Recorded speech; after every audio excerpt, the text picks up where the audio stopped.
मुल्क डिफॉल्ट कर जाता तो कयामत तक मेरे माथे पर काला धब्बा होता। वज़ीर आज़म शहबाज शरीफ का बयान। वज़ीर आज़म शहबाज शरीफ ने डेरा इस्माइल खान में तरक्याती मंसूबों का संग बुनियाद रखने की तकरीब से खिताब करते हुए कहा कि 15-16 माह की कलील मुद्दत में हमें तारीख के मुश्किल तरीन चैलेंजेस विरसे में मिले। उन्होंने कहा कि जब हलफ उठाया तो मुझे एहसास था कि हालात खराब हैं, लेकिन इतने खराब हैं अंदाजा नहीं था। इक़्तिदार संभाला तो पाकिस्तान की तारीख का सबसे बड़ा सैलाब आया। मुल्क भर में 3 करोड़ 30 लाख अफराद मुतासिर हुए। वज़ीर आज़म शहबाज शरीफ का कहना था कि मखलूत हुकूमत के साथ मिलकर 100 अरब से जायद फंड सैलाब मुतासरीन के लिए मुख्तस किए। बदकिस्मती से आज भी सैलाब ज़दगान का हक अदा नहीं हुआ। एक तरफ सैलाब, दूसरी तरफ महंगा तेल, एक तरफ महंगाई और IMF का वो मुआहदा। तमाम मुश्किलात के बावजूद मैंने हिम्मत नहीं हारी। उन्होंने मौका मिलने पर मिलकर मुल्क की तकदीर बदलने का अज़म जाहिर किया और कहा कि कौम की हालत बदलने के लिए कशकोल तोड़ना होगा। जब तक शहंशाही अखराजात, करप्शन का खात्मा नहीं होगा तब तक मुल्क तरक्की नहीं कर सकता। वक्त आ गया है, हमने नया जामा मंसूबा बनाया है जिसकी बुनियाद रख दी गई है।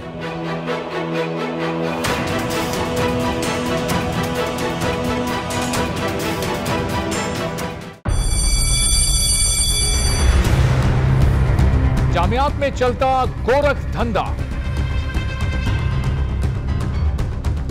नौजवानों के मुस्तकबिल से खेलने वाली काली भेड़ों के आगे हुकूमत और इंतजामिया मुकम्मल बेबस। मुस्तकबिल के मेहमानों के तहफ्फुज के लिए बोल ने उठाई आवाज, सहाफती फराइज को निभाते हुए पहुंचाई हर खबर अवाम तक। बड़े स्कैंडल से जुड़े तमाम हकाइक रखे अवाम के सामने, क्योंकि बोल है पाकिस्तान का नंबर 1 न्यूज चैनल।